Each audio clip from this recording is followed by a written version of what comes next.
Code work అవుతుంది కానీ చూస్తే అర్థం అవ్వట్లేదు. అప్పుడు నాకు క్లియర్ అయింది, వర్కింగ్ కోడ్ సరిపోదు, క్లీన్ కోడ్ కావాలి. Welcome to day 60 of my full stack developer journey.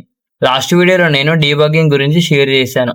ఇవాళ నెక్స్ట్ ఇంపార్టెంట్ రియలైజేషన్, రియాక్ట్లో క్లీన్ కోడ్ ఎందుకు ఇంపార్టెంట్ అని షేర్ చేస్తాను. స్టార్టింగ్లో నేను కోడ్ రాయడం స్టార్ట్ చేసినప్పుడు అన్ని ఒకటే ఫైల్లో పెట్టా. Long components, confusing variable names.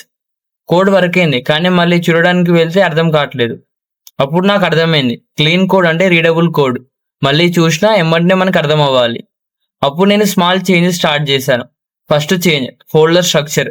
Components separate ఫోల్డర్లో పెట్టా. ఏపీఐ కాల్స్ సపరేట్గా చేశా. లాజిక్ అండ్ యూఐ మిక్స్ చేయడం స్టాప్ చేశాను. అప్పుడు ప్రాజెక్ట్ క్లీన్గా కనిపించడం స్టార్ట్ అయింది. Next component names. ముందు ర్యాండమ్ నేమ్స్ యూజ్ చేసేవాడిని, ఇప్పుడు మాత్రం క్లియర్ నేమ్స్ యూజ్ చేస్తున్నా. User card, login form, sign up form. అలా నేమ్ చూస్తే కాంపోనెంట్ పర్పస్ అర్థమయ్యేలాగా ఉండాలి. Next state names. Data, value లాగా జనరిక్ నేమ్స్ కాకుండా user data, form input, is loading లాగా మీనింగ్ఫుల్ నేమ్స్ పెట్టా. అప్పుడు కోడ్ చూసే కన్ఫ్యూజింగ్ తగ్గింది. బిగ్ కాంపోనెంట్స్ బదులు స్మాల్ కాంపోనెంట్స్ క్రియేట్ చేయడం స్టార్ట్ చేశాను. ఈచ్ కాంపోనెంట్ ఒక స్మాల్ రెస్పాన్సిబిలిటీని హ్యాండిల్ చేయాలని అర్థమైంది. అప్పుడు నాకు క్లియర్ అయింది, క్లీన్ కోడ్ అంటే పర్ఫార్మెన్స్ కాదు, క్లారిటీ. మీ కోడ్ని వేరే వాళ్ళు చదివినా అర్థం అవ్వాలి.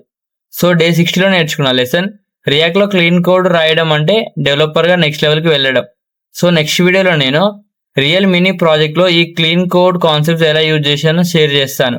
This is day 60 of my journey. Follow and subscribe for the next part. By.